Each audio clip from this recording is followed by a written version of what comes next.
Story zone, তোমার অনুভূতিদের খুঁজে নাও এখানেই। জানালার গ্রিল খুলে প্রবেশ করলো জ্যোৎস্না। সেই অকৃত্রিম আলো এসে ভিড়ল ইলহার লাজুক মুখে। ঠোঁটখানা আলতো কাঁপছে শীতের সমীরে। আজ অনুমতি নিল না রাশাদ। আলতো করে ছুলো নরম গাল। আঙ্গুলের ডগার আলতো উষ্ণ স্পর্শে কেঁপে উঠল ইলহা। চোখ তুলল সামান্য। রাশাদের মুখখানা আধারে স্পষ্ট নয়, ফলে লজ্জাটা একটু কমলো। রাশাদ এবার তাকে অবাক করে কপাল উষ্ণ চুমু আঁকল। রাশাদের স্পর্শে শরীরময় শিহরণ বয়ে গেল যেন। স্নিগ্ধ স্বরে তখন কানে এলো, আল্লাহ তাআলা আমার নসিবে আপনাকে রাখবে কখনো কল্পনাও করিনি, তবে প্রতিটি মুনাজাতে আমি আপনাকে চেয়েছি হালাল রূপে। কি চমৎকার স্বীকারোক্তি! এমন মানুষকে কি ভালো না বেসে থাকা যায়? এলহার চোখের কোণে পানি চিকচিক করলো। রাশাদের স্পর্শগুলো এবার সংযত থেকে লাগাম ছাড়া হলো। প্রথমে চুমু আঁকলো দু গালে, নাকের কোণায়, দু চোখে। এরপর সেই ঠোঁটের সিক্ত ছোঁয়া স্পর্শ করলো ইলহার নরম পুষ্পপল্লবের ন্যায় ঠোঁট। কি অকৃত্রিম মাদকতা! ইলহা বিগলিত হলো তার প্রণয়নের সাথে। গা ভাসালো তীব্র মাদকতায়, গাঢ় হলো স্পর্শ। নিঃশ্বাসের গতি বাড়ল। তীব্র শীতের মাঝেও গোসল সেরে বের হলো ফাইজান। চুলগুলো থেকে পানির কণা গড়িয়ে পড়ছে শান্ত মুখশ্রীতে। তোয়ালেটি গলাতে, অথচ সে মুছছে না। তার দৃষ্টি একবার বিচরণ করলো ঘরময়, আধারে লিপ্ত ঘর। ধপ করে জ্বালালো মোম। মোমের আলো আলোকিত করলো গাঢ় আধার। আনাচে কানাচে দেখলো ঘরটা। হুমায়রা নেই। সতর্ক চোখে আরো একবার দেখে ভরাট গলায় উচ্চারণ করলো 4 অক্ষরের নামটি। হুমায়রা। আলো আধারিতেই মিলিয়ে গেল স্বর। সাড়া এলো না, ফলে নিরুপায় হয়ে আলমারির পাশের দরজাটা ঠেলল। ছোট্ট ঘরটা তখন অন্ধকারে লিপ্ত। হঠাৎ ধিক ধিক আলো শুষে নিল সেই আধার। নজর গিয়ে স্থির হলো কাঁথা মোড়ানো, তন্দ্রায় লিপ্ত স্থির শুভ্র মুখে। বইয়ের পাতা উদাম করে খোলা, কলমটা পড়ে আছে খুব অযত্নে। হেলান দিয়ে ঘুমের উপপতির সেদিকে খেয়াল নেই। কিছুক্ষণ চেয়ে রইল ফাইজান। তোয়ালে দিয়ে চুপচুপে চুলগুলো মুছে ফেলল বড় অবহেলায়। তারপর ফেলে দিল তোয়ালেটি। তারপর খুব সযত্নে কোলে তুলে নিল স্ত্রীকে। বরাবরই ঘুম লঘু হবার তরুণ সাথে সাথেই চোখ মেলল কিশোরী। তন্দ্রালু চোখে চাইল সুঠাম দেহী পুরুষের দিকে। মুখশ্রী তার শান্ত, দৃষ্টি স্থির। নরম স্বর ছিল নীরবতা। কি করছেন? মানুষটি উত্তর দিল না। সোজা হয়ে তাকে খাটে শোয়ালো। প্রথম প্রশ্ন, আপনি খেয়েছেন? জি। কিন্তু কথাটা সম্পূর্ণ সঠিক নয়। আজকে খাওয়ায় খুব অবহেলা হয়েছে। শাশুড়ি খুব একটা তাগিদা দেবার সুযোগ পাননি, বিধায় নিজের ইচ্ছে মতো অনিয়ম করেছে হুমায়রা। খাওয়া দাওয়া ঠিক মতো তো করেনি, সে ওষুধও খায়নি। মিথ্যেটা স্বতঃস্ফূর্তভাবে বললেও বিচক্ষণ মানুষটি বিশ্বাস করল না। বেরিয়ে গেল ঘর থেকে, ফেলো হাতে খাবারের প্লেট নিয়ে। হুমায়রা অবাধ্য হয়ে বলল, আমি খাবো না। আমি তো আপনার মত জানতে চাইনি। ফলে আর কথা বলার সুযোগ হলো না। বাধ্য হয়েই খেতে হলো সবটা খাবার। খাওয়া শেষ, ওষুধ বুঝিয়ে দিল ফাইজান। তারপর মিহিস্বরে বলল, খেয়ে ঘুমিয়ে পড়ুন, আপনি আমি বাইরে আছি। হয়তো কেন নিজের ঘুম নষ্ট করবেন? আমার ঘুমের জন্য আপনাকে বিরক্ত করতে ইচ্ছে হচ্ছে না। আপনি এখানেই ঘুমোতে পারেন আমার পাশে, আমার আপত্তি নেই। ফাইজান নিষ্পলক চেয়ে রইল। অবাক হলো, কিন্তু কারণ জানতে চাইল না। রাত এখন গভীর, ক্লান্ত নেত্রে ঘুমরা হামলা করছে। তাই কিছু না বলে হুমায়রার পাশেই শুয়ে পড়ল ফাইজান। হুমায়রা সরল না, মাঝে কোলবালিশের প্রাচীরও দিল না। চোখ বুজে ফেলল বিনা সংকোচে। রাশাদের উন্মুক্ত বুকে লিপ্টে আছে ইলহা। বুকটা ক্ষণে ওঠানামা করছে, ঘন ঘন নিঃশ্বাস ফেলছে। মেয়েটি ক্লান্ত হয়ে কখন ঘুমিয়ে পড়েছে নিজেও জানে না। রাশাদ তাকে যত্ন করে বুকে আগলে রেখেছে। অপলক একাগ্র দৃষ্টি তাকে দেখছে। মায়া মুখশ্রী একদিন এভাবেই তাকে লিপ্টে ছিল, কিন্তু সেদিন শত দ্বিধা ছিল তাদের ভেতরের বাধা। আজ বাধাহীন মেয়েটি তার মাঝে লিপ্টে আছে। এখন থেকে আরও একজন তার জীবনে প্রাধান্য পাবে। সকল চিন্তায় তার নামটি স্মরণ হবে। এই যেন এক অবর্ণনীয় অনুভূতি। নিঃশব্দে হাসলো, ললাটে গাঢ় চুমু এঁকে মনে মনে বলল, কখনোই আপনাকে কাঁদতে দিব না ইলহা। আপনার সকল অভিলাষা জুড়ি এখন আমার একান্ত, কারণ আপনি পুরোটাই কেবল আমার একান্ত। গাঢ় তিমির বাতাসের আনাগোনা ক্ষীণ, এর মাঝে কারোর মৃদু কুহানি কানে এলো। তন্দ্রায় আঘাত হানল তা। সাথে সাথে চোখ মেলল হুমায়রা, শব্দটি পাশ থেকেই আসছে। শক্ত হয়ে খামচে ধরে আছে তার হাত, সবল পুরুষালী দেহ ক্ষণে ক্ষণে কাঁপছে। তীব্র শীতেও তার মুখশ্রী ঘেমে একাকার। ফাইজানকে এমন দেখে কিঞ্চিত চিন্তিত হলো হুমায়রা। পরক্ষণেই মৃদু ধাক্কা দিয়ে শুধালো, ফাইজান ঠিক আছেন আপনি? কিন্তু মানুষটি সাড়া দিল না, বরং চোখ খিচে দাঁত চেপে শুয়ে রইল। নিশ্চিত দুঃস্বপ্ন দেখছে। হুমায়রা আর স্থির থাকলো না, দূরত্ব ঘুচিয়ে কাছে এলো সে। দ্বিধাহীন চিত্তে জড়িয়ে ধরল তাকে, পিঠে আলতো করে হাত বুলিয়ে মৃদু স্বরে বলল, কিছু হয়নি, সব ঠিক হয়ে যাবে, আমি আছি। মানুষটি তার কথা শুনল কিনা কে জানে, তবে শক্ত করে আবদ্ধ করলো বাহুবন্ধনে। নিঃশ্বাস চেইল হুমায়রার চামড়া, মুখখানা লুকালো হুমায়রার বুকে, আহত স্বরে গোঙালো, আমি কিছু করিনি, আমি সত্যি কিছু করিনি। ফাইজানের কণ্ঠ বেদনাতুর। উত্তাপ অনুভব হলো হুমায়রার ত্বকে। প্রচণ্ড শীতেও ফাইজানের দেহ ঘামছে অস্বাভাবিক রূপে। হুমায়রা বিচলিত হলো, কপালে হাত রাখলো। উত্তপ্ত কপাল যেন জ্বলন্ত কয়লা। দুশ্চিন্তা প্রখর হলো হুমায়রার।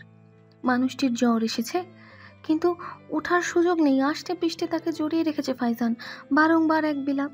হুমায়রা উঠতে চাইলে ফাইজানের বাঁধন দৃঢ় হলো, ফলে উপায় না পেয়ে তাকে শান্ত করার চেষ্টাই করলো। মাথায় হাত বুলিয়ে মৃদুস্বরে বলল, আমি জানি আপনি কিছু করেননি, শান্ত হন। বেশ কিছুক্ষণ বাদে ফাইজান ক্ষান্ত হলো, নিঃশ্বাস ভারী হলো। হুমায়রা বুঝলো মানুষটি ঘুমিয়ে গেছে। হুমায়রার হাত এখনো ফাইজানের ভেজা চুলের ভেতর। নীলিন চোখ দেখছে ফাইজানের শান্ত মুখ। মানুষটির কপালে এখনো ভাঁজ, হয়তো জ্বরের ঘোর, নয়তো বাজে দুঃস্বপ্ন। তাই তো এমন বিলাপ বইছে। সকাল অবধি জ্বরটা সেরে গেলেই হয়। অবশ্য জ্বরের কি দোষ, মানুষটি কি কম বেখেয়াল? কয়েকদিন যাবৎ তার দর্শন পাওয়াটাও কঠিন হয়েছিল। মিটিং আর মিটিং। রাজনীতিবিদরা বুঝি এতটাই ব্যস্ত থাকে? 7 পুরুষে কখনো কেউ রাজনীতি করেনি, তাই হুমায়রাও জানে না। স্বামীর জন্যই যা একটু জানা। সামনের মাসে ভোট, কিছুদিন পর প্রচারের কাজ শুরু হবে। তাই তো পরশুদিন তাদের বৌভাত অনুষ্ঠিত হবে। কারণ ফাইজান তখন বাড়ি আসবে না, বেশিরভাগ সময় তাকে পার্টির অফিসেই থাকতে হবে। এখনই মানুষটির শরীরের এই অবস্থা, না জানি এরপরে কি হয়। ছোট একটা দীর্ঘশ্বাস ফেলল হুমায়রা। ফাইজানের দেহের উত্তাপ তাকে পুড়িয়ে দিচ্ছে, কিন্তু নড়ার সুযোগ নেই, কারণ মানুষটি এখন গভীর ঘুমে। হুমায়রার শরীরটা ক্লান্ত লাগছে খুব, ফলে কখন চোখ বুজে ফেলল নিজেও টের পায়নি। শীতের শিশির ভেজা প্রভাত, সূর্যের কিরণ তখনও চিরতে পারেনি কুয়াশার পরত। চারিদিকে তখনও আধার। বাগানের পাতাহীন বরই গাছে বসে আছে, কালো কাকটাও অলস ভঙ্গিতে ডাকছে। সেই সাথে স্নিগ্ধ আজানের সুর। এলহার ঘুম ভাঙল সেই সুরে। পিটপিট করে চোখ খুলতেই নিজেকে আবিষ্কার করলো রাশাদের শক্ত বাঁধনে। মানুষটি ঘুমাচ্ছে এখনো। এলহার গালজোড়া ধারণ করলো অব্যক্ত লজ্জা। খুব সতর্কতার সাথে নিজেকে ছাড়াতে চেষ্টা করলো, কিন্তু পারল না। তার পূর্বেই তন্দ্রাতুর ভারী স্বরে মানুষটি বলে উঠল, কোথায় যাচ্ছেন? ঘুম ঘোর চোখে তাকালো রাশাদ। আবারও শক্ত করে স্ত্রীকে কাছে টেনে নিল সে। নিস্তব্ধ ঘরটায় তখন শীতের সমীরের আনাগোনা। কম্বলের ভেতরও টের পাওয়া যাচ্ছে হিম। সেই হিমের ভেতর উষ্ণ উদাম বুকের সাথে লেপ্টে আছে ইলহা। মানুষটির ঘোর লাগানো চাহনির দিকে তাকাতেও লজ্জা লাগছে। গত রাতের সুখময় অনুভূতি এখনো প্রগাঢ় স্মৃতিতে। ইলহার নত দৃষ্টিতে মৃদু হাসল রাশাদ। ধীর স্বরে বলল, আজ একত্রেই নামাজ পড়ব। বলেই স্ত্রীর নত নেত্র পল্লবে চুমু আঁকল। এরপর উঠে পড়ল রাশাদ। ইলহা জড়সড় হয়ে শুয়ে রইল। হৃদয়ে দামামা বাজছে, স্পন্দন বাড়ল মুহূর্তেই। খুব করে বুঝতে পারল মানুষটির মোহ তার রন্ধ্রে রন্ধ্রে মিশে গেছে। ভেজা চুলে গামছা পেঁচিয়ে গোসল সেরে বের হলো ইলহা। মুখে লেপ্টে আছে বর্ণহীন জলকণা। ঘরে এসেই দেখলো মানুষটি জায়নামাজ বিছিয়ে আছে, অপেক্ষা করছে তার স্ত্রীর জন্য। ইলহা আর কিছু শুধালো না, নামাজে দাঁড়ালো স্বামীর পাশে। মোনাজাতে হাত উঁচিয়ে একটাই দোয়াই করলো, আল্লাহ, এই মানুষটার পাশে শুধু ইহকাল নয়, পরকাল অবধি থাকতে চাই, সেই তৌফিক দিও। চায়ের দুধ উতলে যাচ্ছে, চুলোর আঁচ বাড়ানো। চামেলি ছুটে এসে আগুনের তাপ কমালো। হুমায়রা তখনও অন্যমনস্ক, ফলে সে চিন্তিত স্বরে শুধালো। ভাবি সাহেব, কিছু হয়েছে নি? হুমায়রার সম্বিত ফিরল, নিজেকে সামলে মাথা নাড়ালো। তার চিন্তা তো সেই ফাইজানেই আটকে আছে। ঘুম ভাঙতেই পাশের স্থানটি ফাঁকা দেখল, বিছানা শীতল। প্রথম যা মনে এলো, মানুষটার জ্বর কি কমেছে? কিন্তু শুধানো হলো না, কারণ মানুষটিকে পায়নি। নামাজ পড়েও দুবার খোঁজ নিয়েছে, এমনকি নাস্তার সময়ও সে ছিল না। পরে জানতে পারলো সে ফরিদ ভাইয়ের সাথে বেরিয়েছে। মানুষটির জন্য এখনও চিন্তা কাটেনি। এই জ্বরের ভেতর বের হওয়া কি সত্যিই দরকার ছিল? আজ নাস্তা বানানোর দায়িত্ব ইলহা নিজ ইচ্ছাতেই নিয়েছে। হুমায়রা এবং চামেলি কেবল সহায়তা করেছে। ভুনা খিচুড়ি আর মাংস ভুনা। নাস্তার টেবিলে প্রশংসায় পঞ্চমুখ সবাই। শামসুমিয়া তৃপ্তি করে খেলেন। খাওয়া শেষে ইলহাকে ডাকলেন, তৃপ্ত স্বরে বললেন, বুবু, তোমার সাথে বরকত আছে, মেলা তৃপ্তি পাইছি। বলেই একটা রূপার দুল হাতে দিলেন। ইলহা নিতে চাইল না, কিন্তু রাশাদের সম্মতিতে নিল। এই দুলটা শামসুমিয়ার মায়ের বিয়ের দুল। রাশাদের বউয়ের মুখ দেখে নিয়ত ছিল, আজ সেই নিয়ত পূর্ণ হলো। এর মাঝে হুমায়রার বৌভাতের কথা উঠল। শরীফা তখন প্রস্তাব দিয়ে বসল, আপনারা আগামীকাল অনুষ্ঠানের পরই চলে যাবেন কেন? কয়েকটা দিন মেয়ের কাছে থেকে গেলেই হতো। শরীফার প্রস্তাব আতিয়া খাতুনের মনে ধরলেও রাশাদ বাঁধ সাধল। বিনয়ী স্বরে বলল, না চাচি, তা হয় না। বোনের শ্বশুরবাড়ি এতদিন থাকা ব্যাপারটা দৃষ্টিকটু। একেই আমার বিয়েটা হুট করেই হয়েছে এখানে, যদিও সেটা পরিস্থিতির কারণে, কিন্তু তাই বলে বৌভাতের পরেও এখানে থাকাটা বেমানা। কথা যখন উঠলই, তাহলে আমার কথাটাও বলি। আমার একটা অনুরোধ, হুমায়রার বৌভাতের পর আমরা আমাদের সাথে হুমায়রাকে নিয়ে যাব। সে কি কথা? নায়ুরিতে মেয়ে যাবে, কিন্তু ফাইজানের তো সময় হবে বলে মনে হচ্ছে না। সেটা তো জানি, ফাইজান সাহেব ব্যস্ত মানুষ, সামনের প্রচারের ওয়াক। তাকে বিরক্ত করব না বলেই আমরাই হুমায়রাকে নিয়ে যেতে চাই। শরীফার মন খারাপ হয়ে গেল। হুমায়রার সাথে তার সম্পর্কটা শাশুড়ি বউ কম বন্ধুত্বের বেশি। তার বাচালতাকে মেয়েটি খুব সুন্দরভাবে মানিয়ে নিয়েছে। তার পাগলামিগুলোতেও সে সায় দেয়। সারাদিন তার সাথে থাকলে একাকিত্ব অনুভূত হয় না শরীফার। কিন্তু এখন মেয়েটিকে তারা নিয়ে যেতে চাইছে। সে নাও করতে পারছে না, কারণ তাদের অধিকারও আছে। শরীফা নিভুস্বরে বলল, ওর তো পরীক্ষা জুনে, ততদিন না হয় আমাদের এখানেই থাকলো। আমি ভেবেছি ওকে ভালো কোচিংয়ে ভর্তি করিয়ে দেব। সে তো অনেক দেরি। এখন কিছুদিন যদি ঘুরে আসতো তাহলে কি খুব মন্দ হবে? বলি ভোটটা হলেই তো কলেজ খুলে যাবে, তখন না হয় একেবারেই ফাইজান ওকে দিয়ে আসবে। এর মাঝে শামসুমিয়া বলে উঠলেন, ভোর তো অনেক দূর মা, এক সপ্তাহ খানিক মেয়েটা আমাদের কাছে থেকে আসুক। বৃদ্ধের কথায় যুক্তি তুলল না শরীফা। অবশেষে সে রাজি হতে বাধ্য হলো। ঠিক হলো বৌভাতের পরই সে রাশাদের সাথে যাচ্ছে। মধ্যাহ্নের প্রথম ভাগ, তপ্ত প্রখর রোদ্দুরে ভিজে লেপ্টে আছে শার্ট। ঘরে এসেই জোরে ফ্যান ছেড়ে দিল ফাইজান। শীতের হিম আজ কম। সোয়েটার পরাটা ভুল হয়েছে। 3টে মিটিং করে আসলো সে। তার মাঝে 2টো প্রাতিষ্ঠানিক আর একটি গোপনীয়। প্রেস ক্লাবের যুগ্ম সম্পাদকের বাসায়। তৌফিক সাহেবের দমনের ব্যাপারটায় পার্টি অফিসে বেশ হইহল্লা। দল দুভাগে বিভক্ত হয়েছে যেন। বৃদ্ধ প্রবীণ সমাজ নবীনদের এই আগমনটা মানতে পারছে না। তৌফিক সাহেবের আসনের প্রার্থী জেলা যুব সংগঠনের প্রাক্তন সেক্রেটারি। এত প্রবীণ নেতাকে সরিয়ে একটা ছোকরাকে সেই আসনে মনোনয়ন দেওয়া হয়েছে, ব্যাপারটি কেউই নিতে পারছে না। তৌফিক সাহেব তো রাগের বশে বলেই দিয়েছেন তাকে পারিবারিক রোষে ফাইজান ফাঁসিয়েছে। যদিও ব্যাপারটিতে কেউ সমর্থন দেয়নি, কিন্তু কখন পাশা পাল্টে যাবে হিসেব নেই। সিগারেটের শেষ টানটি দিতে দিতে মস্তিষ্কে ছক কষেছিল, তখনই ঘরে প্রবেশ করলো হুমায়রা। চোখাচোখি হলো তাদের। হুমায়রার হাতে খাবারের প্লেট। ফাইজান একটু নড়েচড়ে উঠল, হাতের সিগারেটটি পিষে দিল দানিতে। মেয়েটিকে দেখেই সকালে স্মৃতি হানা দিল ফাইজানের মস্তিষ্কে। নীলিন চোখে চেয়ে রইল সে অষ্টাদশের দিকে।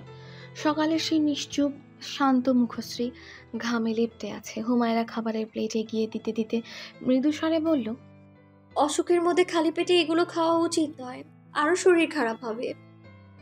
মুখটা তেতো হয়ে আছে, তাই খাবারে অরুচি লাগছে। ধোয়া খাবার সময় তো মুখ তেতো লাগে না? হুমায়রার নিষ্পাপ সদুক্তিতে হেসে ফেলল ফাইজান। তর্কে গেল না, প্লেটটি নিয়ে খেতে বসলো। খুব জোর করে 5-6 লোকমা খেয়েই উঠে পড়লো। জ্বরের ঘোরে কিছুই খেতে ইচ্ছে করছে না। হুমায়রার ইচ্ছে হলো শুধাতে, কি খেতে ইচ্ছে করছে বলুন, আমি বানিয়ে দিচ্ছি। কিন্তু শুধানো হলো না। তার পূর্বেই ফরিদ চলে এলো। একবার অফিসে যেতে হবে, ওয়ার্কারের সাথে কথা বলতে হবে। ফাইজানও আর অপেক্ষা করলো না, তাড়াতাড়ি গোসলে চলে গেল। চিপচিপে শরীরে এখন যাওয়াটা ঠিক হবে না, ফলে হুমায়রা ফরিদকে শুধু একবার বলল, ওনার দিকে খেয়াল রাখবেন ভাই, শরীরটা ভালো না। বউ ভাতের অনুষ্ঠান অনুষ্ঠিত হলো ফাইজানদের বাড়িতে। বড় হাঁড়িতে রাধা হচ্ছে খাসির বিরিয়ানি। আলোকসজ্জায় নববধূ রূপে সেজেছে ঘর। বড় বড় নেতা গোতা থেকে শুরু করে মানুষের ঢল পড়ল। স্বেচ্ছাসেবক সংগঠনের সাধারণ সম্পাদক আনভীর ফাইজানের খুব ভালো বন্ধু। একত্রে তারা রাজনীতিতে হাতে খড়ি দিয়েছে। কলেজের ছাত্র রাজনীতি থেকে এই পথ চলা। বন্ধুর বিয়েতে বন্ধুর পা টান দেওয়া সকল বন্ধুর অধিকার। সেই সুবাদে সেও ছাড়ল না ফাইজানকে। মজা করে বলল, না জানিয়ে তলে তলে ঠিক বিয়ে করে নিলে। তলে তলে মানে? বারে একটি ভারও গুণাক্ষর টের পাইনি, আর বলছিস তলে তলে মানে? ফাইজান নিঃশব্দে হাসলো, তারপর বিদ্রুপের স্বরে বলল, তুমি তো দেখছি পত্রিকা পড়া ছেড়ে দিয়েছো। পড়লে জানতে আমি কিছুই তলে তলে করি না। বিয়ে আমার হেডলাইনেও এসেছে। এর মাঝেই স্টেজে এনে বসানো হলো হুমায়রাকে। গোলাপি রঙের সিল্কের শাড়ি, মাথায় সাদা ওড়না, সদ্য ফুটন্ত গোলাপের ন্যায় স্নিগ্ধ কিশোরীর দিকে অপলক দৃষ্টিতে চেয়ে রইল ফাইজান। শুভ্র মুখখানির মায়ার অলিকতায় সে যেন বুঁদ হয়ে আছে। ক্যামেরাম্যান ছবি তোলার জন্য আগ্রহ জানাতেই তার ধ্যান ভাঙল। ছবি তোলার মাঝেও তার অবাধ্য দৃষ্টি হুমায়রাতেই নিবদ্ধ। হুমায়রার অস্বস্তি লাগলো। ইলহাকে বলেছিল এত সাজবে না, কিন্তু ইলহা অনেকটা জোর করেই তাকে সাজিয়েছে। এখন বেমানান লাগছে কিনা ব্যাপারটি তাকে ভাবাচ্ছে। ফলে আর না পেরে শুধিয়েই বসলো, কি দেখছেন? আমার সর্বনাশ। আহান মনে নিজ মনে আওড়ালো ফাইজান। তারপর কোমরে হাত রাখলো হুমায়রার, একটু কাছে টেনে নিল।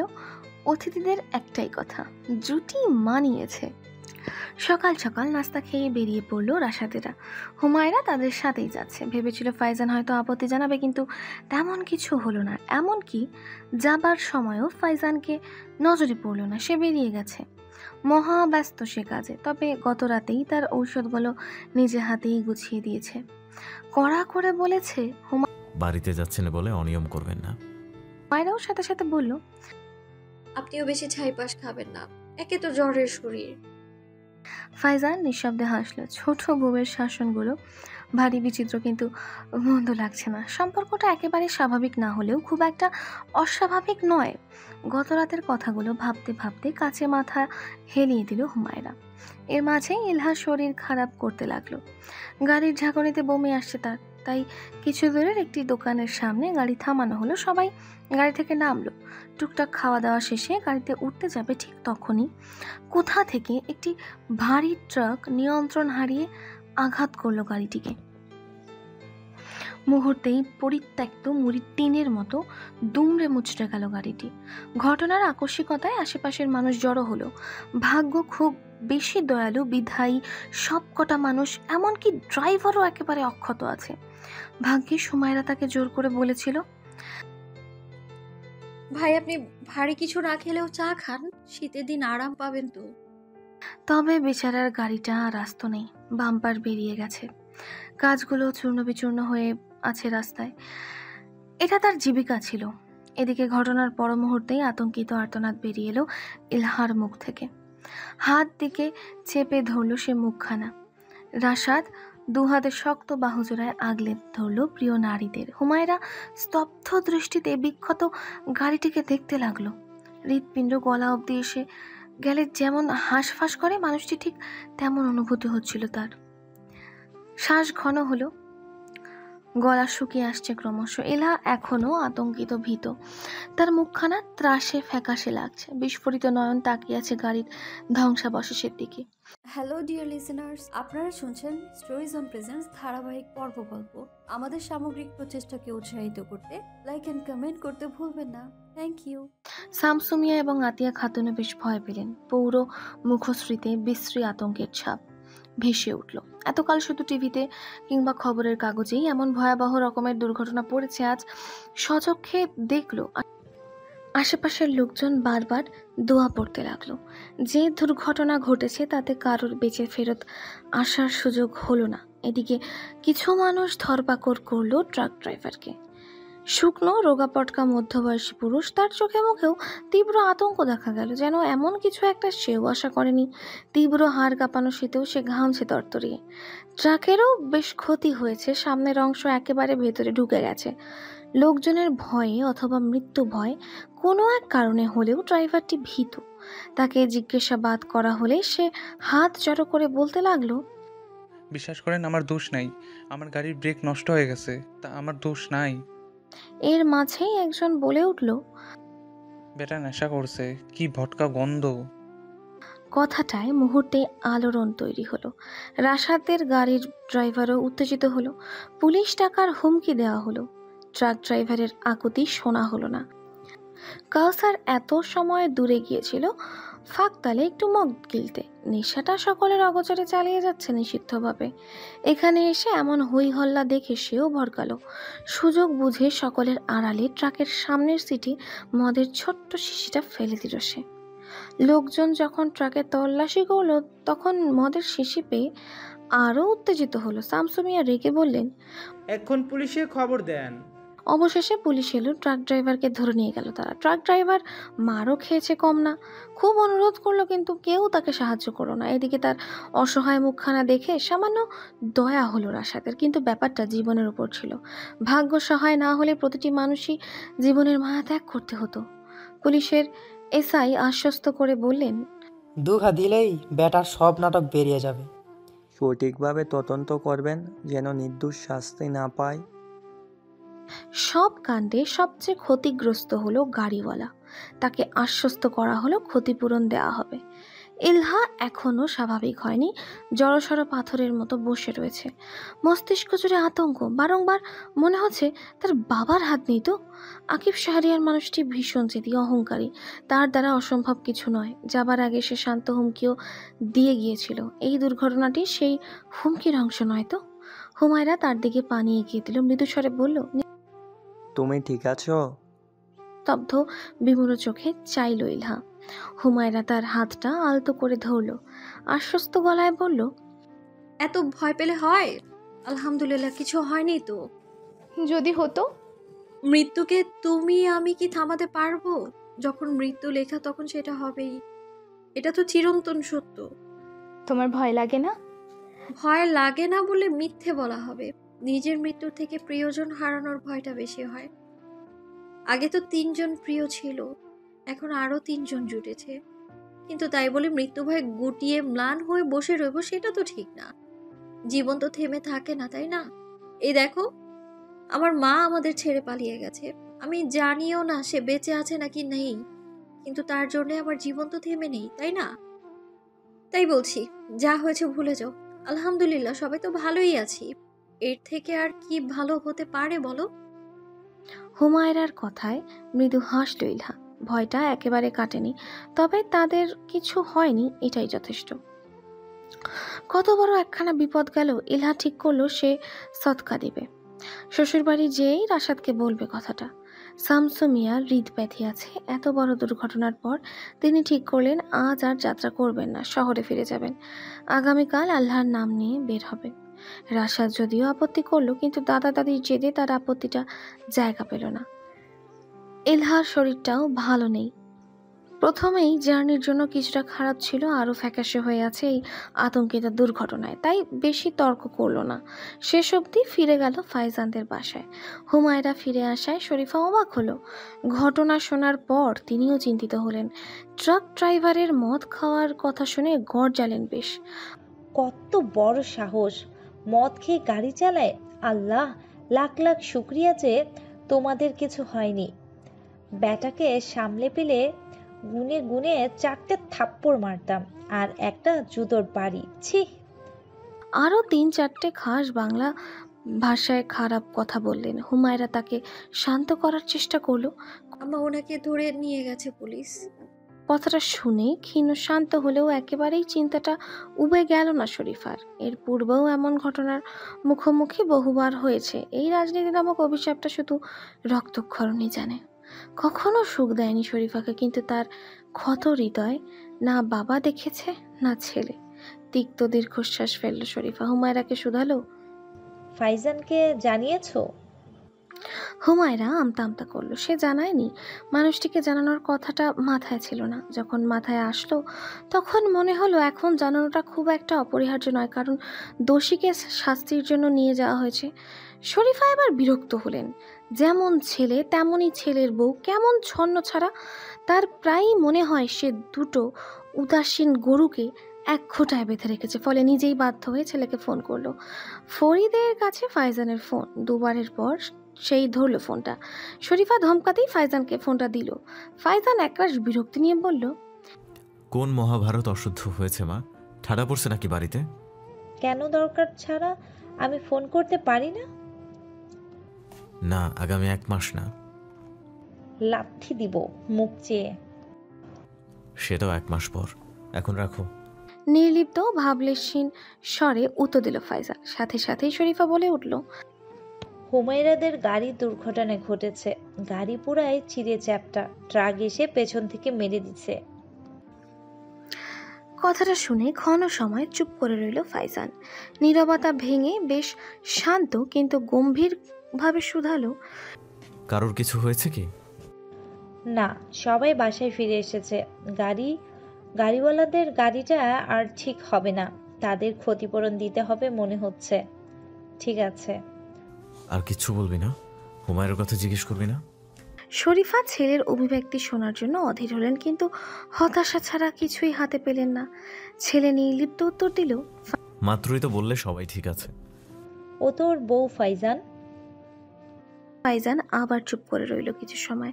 তার এই কাঠখোট্টা স্বভাব সহ্য হয় না শরীফার। ফলে রাগে ফোন কেটে দিল সে। সারা জীবন ছেলেটা তেতোই থেকে গেল। অবশ্য এখানে তার দোষও আছে। একবার ছোটবেলায় বেশ জ্বর হয়েছিল ফাইজানের, ভীম জ্বর, গলা ফুলে একাকার। ডাক্তার, বদ্যি, হোমিওপ্যাথি, অ্যালোপ্যাথি কোনো ওষুধেই কাজ হচ্ছিল না। তখন তার গ্রামের এক হাতুড়ে ডাক্তার থানকুনি, তুলসী, অর্জুন আর চিরতার রস মিলিয়ে একটা তেতো ঔষধ খাওয়াতে বলেছিল। টানা 1 মাস কোনো মিষ্টি, চিনি, তালমিশ্রি খাওয়ানো হয়নি এই সময়টাতে। সে কারণেই ছেলেটা এত তেতো। শরীফা হুমায়রাকে ডেকে বললেন, এখন থেকে তোমার বরকে সকাল সন্ধে মনে করে মধু আর তালমিশ্রি খাওয়াবা। কেন আম্মা? ছাগলটা তাইলে একটু মিষ্টি কথা বলবে। হুমায়রার হাসি পেল কিঞ্চিত, কিন্তু হাসল না। হাসিটা নীরবে গিলে ফেলল। ফাইজান ফিরল 9টা নাগাদ। ঘরে এসে সে পা বাড়ালো শামসু মিয়ার ঘরে। আসবো দাদা? আরে জামাই যে আওয়াও বউ। শরীর কেমন আপনার? মায়ের থেকে শুনলাম ঘটনাটা। তখন পার্টি অফিসে ব্যস্ত ছিলাম। আজ একটা মিডিয়া প্রচারও ছিল, টকশো। এ কারণে আমি তখনই আসতে পারিনি। তবে আমি থানায় গিয়েছিলাম। ব্যাপারটা গভীর হওয়া পর্যন্ত যাওয়া হবে। নিশ্চিত থাকবেন। ফাইজানের আন্তরিকতা অস্বীকার করার জো নেই। ছেলেটির শুষ্ক মুখ জানান দিচ্ছে দিনটি কম ধকলের ছিল না। তবুও সে তাদের জন্য ভাবছে। এর চেয়ে বেশি কি চাই? আতিয়া খাতুন শুধালেন, ভাই আপনি খাইছেন নি? মুখ খান কিরাম শুকনা লাগে। মিথ্যা বলবো না, এখনো খাইনি, সময় হয়নি। সে কি কথা? হুমায়রা খাওন দেয় নাই? হুমায়রা, হুমায়রা। আতিয়া খাতুন ব্যস্ত হলেই বাধা দিল ফাইজান। মৃদু স্বরে বলল, ব্যস্ত হবেন না দাদি, আমি এখন খাবো না, ফ্রেশ হয়ে খাবো। তাইলে যাও, জামা কাপড় ছাড়ো, তারপর খাইয়া লও। জি। ফাইজান উঠে দাঁড়ালো যাবার জন্য। তৎপর হয়েও একটু থামলো। ধীর স্বরে বলল, একটা অনুরোধ ছিল দাদা, বলি। ফাইজান ঘরে ঢুকতেই হুমায়রাকে দেখতে পেল। হাতের বেল্টটা বাঁধার চেষ্টা করছে অনেকক্ষণ সময় যাবৎ, কিন্তু পারছে না। তবুও অধ্যাবসায় চালিয়ে যাচ্ছে। ফাইজান দীর্ঘশ্বাস ফেলল। ধপা ধপ পা ফেলে তার কাছে গেল। কিছু না বলেও বেল্টটা পরিয়ে দিল। হুমায়রা ক্ষণিকের জন্য চমকালো, নিজেকে সামলালো। দুজনের মাঝে চোখাচোখি হলো, খুব ক্ষণিকের জন্য। স্বল্প সময় নীরবতায় লেপ্টানো মুহূর্ত। বাহিরের শীতল বাতাস গা গলিয়ে প্রবেশ করছে জানালা দিয়ে। সোয়েটার পরা থাকলেও ঠান্ডা লাগছে হুমায়রার। সে তার ঠোঁট কাঁপছে। কিছু সময় নীলিন ধারালো চোখ তা দেখলো। তারপর সময় না নষ্ট করেই তার লাগেজ খুললো, সব কাপড় একে একে বের করলো। হুমায়রা অবাক স্বরে শুধালো, ওগুলো বের করছেন কেন? আমি তো কাল যাব। আপনার কোথাও যাওয়া হচ্ছে না? নিস্তব্ধ ঘরটায় কথাগুলো প্রতিধ্বনিত হলো। হুমায়রা একরোখা স্বরে শুধালো, মানে? আমি মনে হয় বাংলাতেই বলেছি, আপনি কোথাও যাচ্ছেন না। এবার কিছুটা নড়ে চড়ে উঠল কিশোরী। ফাইজানের চোখে চোখ রেখে নির্ভীক স্বরে বলল, আমি কারণ জানতে চাইছি। আপনার জন্য নিরাপদ নয়। আমার বাড়ি আমার জন্য নিরাপদ নয়? না হতেই পারে। আর এখানে আপনার কোনো কমতি তো রাখছি না আমি। একটা দুর্ঘটনা ঘটেছে বলে আমি আমার বাড়ি যাব না? এটা কি স্বৈরাচারিতা নয়? তর্ক করবেন না হুমায়রা। আর বিয়ের পর শ্বশুর বাড়ি আপনার বাড়ি। বাপের বাড়ি যাবেন বেড়াতে, ভোট হোক আমি নিয়ে যাব। আপনি আমার দৃষ্টির আড়াল হবেন না। আর এটা আমার অনুরোধ নয়। ফাইজানের রুক্ষ বক্তব্যে মনক্ষুণ্ণ হলো কৈশোরীর। সে জানে ওই বাড়ি তার এখন আর নেই, কিন্তু তার মায়া তো এখনো লেপ্টে আছে স্মৃতিতে। সেই মাটির ঘর, গোলপাতার রান্নাঘর, মেঠো পথ, সেই পানির কলধ্বনি, পাখির কলরব, নিষ্ঠুর রৌদ্র স্নান। একটা নেই কি সেই স্মৃতি ছিঁড়ে ফেলা যায়? আহত স্বরে বলল, আপনার যেটা মনে হবে আমাকে সেটাই কেন করতে হবে? কারণ আপনি আমার স্ত্রী। কি অদ্ভুত স্বীকারোক্তি! জড়তাহীন, স্পষ্ট, গাম্ভীর্যপূর্ণ বক্তব্য। অপরিবর্তনীয় সত্য। ক্ষণ সময় হুমায়রা তার দিকে চেয়ে রইল। লোকটির দৃষ্টি শান্ত, দৃঢ়। হুমায়রার নিষ্পাপ আহত দৃষ্টি শুধু দেখছে সামনে দাঁড়ানো পুরুষটিকে। নিস্তব্ধ ঘর, বাতাসের শোষ শব্দটা আঘাত হানছে কানে। নীরবতাকে গলা টিপে হত্যা করল কিশোরীর ধরা গলা। এই নিয়মটা শুধু একপাক্ষিক হবে কেন? এটা কি অন্যায় নয়? প্রশ্নটা কপালে ভাঁজ পড়ল নিমেষে।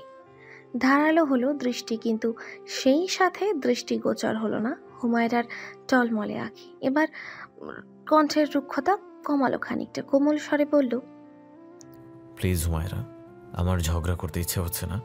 আপনি তো ছেলে মানুষ নন, তাহলে অহেতুক কেন জেদ করছেন? 2 বার আপনার সাথে দুর্ঘটনা ঘটেছে, যে কোনো মানুষই সাবধান হবে। অথচ আপনি বাচ্চাদের মতো তর্ক জুড়ছেন। আমি তো বলছি আমি আপনাকে নিয়ে যাব, তাহলে এতটা জেদ কি ভালো? এটা প্রশ্নের উত্তর নয়। কাট কাট কণ্ঠে উত্তর দিল হুমায়রা। ফাইজান এবার দীর্ঘশ্বাস ফেলল, হতাশা মেশানো দীর্ঘশ্বাস।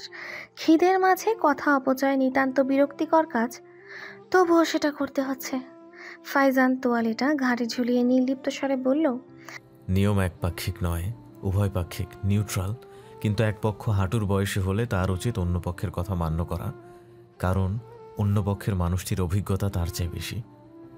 বলেই বাথরুমে চলে গেল ফাইজান। একটু শব্দ করেই দরজা লাগালো। হুমায়রার উপর ক্ষীণ রাগটার ভাগিদার হলো জড় দরজাটি। হুমায়রা ছেলে মানুষ নয়, তবুও ফাইজানের সাথে আজ ঝগড়া করেছে সে। তাদের এই নিয়ে 2 বার ঝগড়া হয়েছে।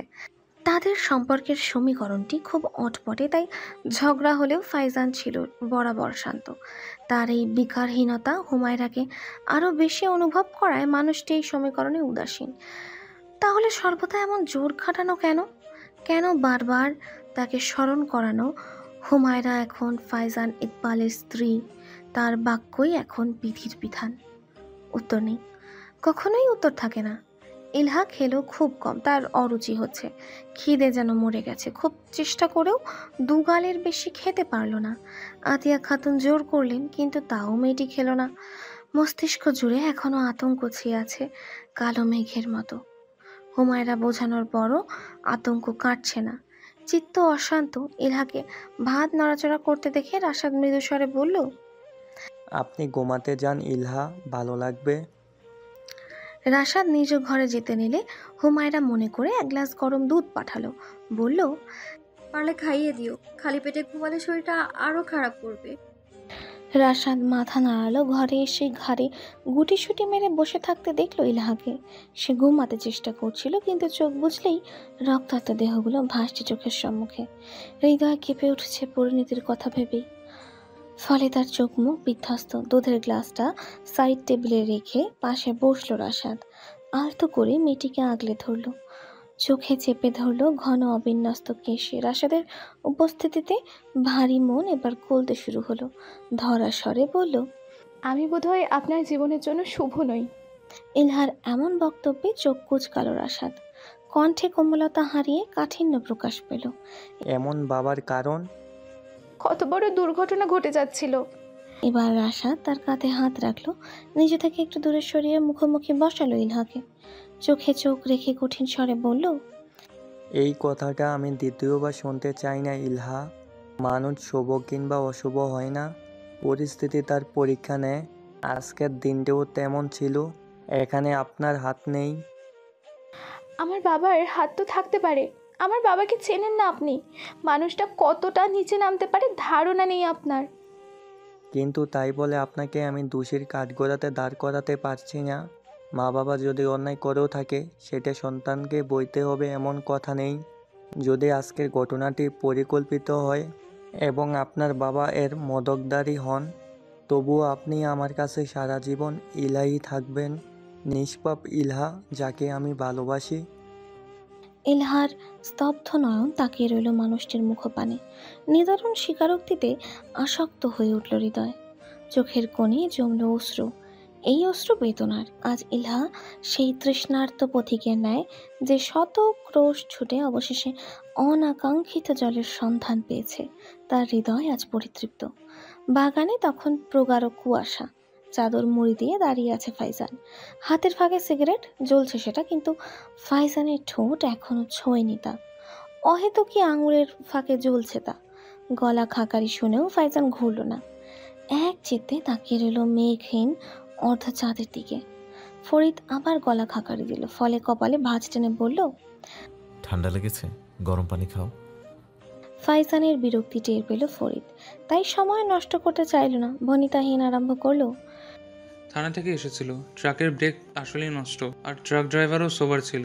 গরিব ড্রাইভার, নিজেরও গাড়ি না, মালিকের গাড়ি। মালিক এসেছিল ট্রাকটা নিতে। পুলিশের ধারণা এটা একটা নিতান্তই দুর্ঘটনা। আকিব শাহরিয়া বা তৌফিক আহমেদ কারোরই হাত নেই মনে হচ্ছে, কারণ ট্রাক মালিকের সাথে তাদের কোনো সম্পর্ক নেই। আর তুমিও ভেবে দেখো, তৌফিক আহমেদ এমনিতেই আছে বিশাল ক্যাচালে, এর মধ্যে এমন কোনো কাজ সে করবে না। আর আকিব শাহরিয়া নিজের রেপুটেশন নিয়ে প্রচণ্ড সচেতন। এখন নির্বাচনের সময় সে কোনো রকম ভুল করবে বলে মনে হচ্ছে না। আমার শত্রুদের তো লম্বা লাইন। তাও এখন অন্তত কেউ কিছু করবে না। গতবার কি করেনি? তার শাস্তিও পেয়েছে। আমার মনে হয় না ন্যাড়া বেলতলায় বারবার যায়। ফরিদ দাঁড়ালো না, হন হন করে হেঁটে ভেতরে চলে গেল। পাশে দাঁড়িয়ে রইল ফাইজান, একা, নীরব। নিস্তব্ধ অন্ধকার ঘরে শীতল বাতাসের আনাগোনা। কম্বলেও শীত হার মানাচ্ছে না। হুমায়রা গুটিসুটি হয়ে শুয়ে রয়েছে, ঘুম আসছে না। পাশের জায়গাটা ফাঁকা। ফাইজানের সাথে কথা কাটাকাটির পর আর কথা হয়নি। সে মনে হয় আজ বাহিরের ঘরেই থাকবে। হুমায়রার হৃদয়টাও ভারী। ভাইজানকে বলা হয়নি সে যাবে না।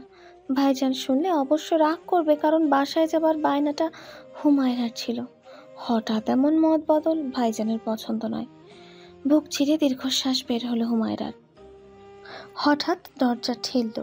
ক্ষণিকের জন্য বাহিরের হলদে আলোয় আলোকিত হলো ঘর, কিন্তু খুব ক্ষণিকের জন্য আবার আঁধারে লেপটে গেল সব। হুমায়রা চোখ খুলো না, কারণ মানুষের আনাগোনা এখন তার এনজিওগুলো আগ থেকেই জানান দেয়। তোষকে বসার শব্দ হলো।